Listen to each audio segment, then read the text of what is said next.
pokoji a ještě si tam mýho plišáka, ale nevím jakýho, protože mám asi 550 plišáků.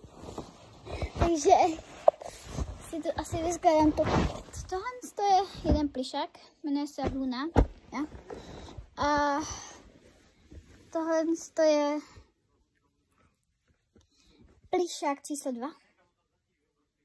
No ne, to není číslo 2. Ne, není to. Číslo 2 se zrušuje. Jo? Takže další tu máme číslo 2, je tahle kravička a jmenuje se Bůček.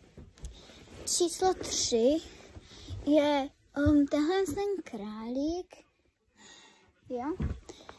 A teď, takže další číslo, potom 4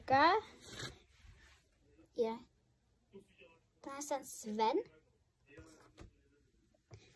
Číslo 5 je tenhle ten kůň. Číslo 6 je tenhle ten želvička. No a tohle to je číslo 7. Teda.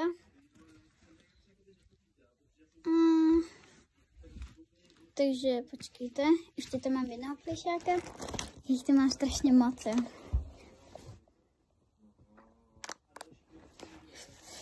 Kde seš? Tak jo, a tohle je číslo 8. Lama. Takže pište do komentářů, jakýho plišáka si mám vzít.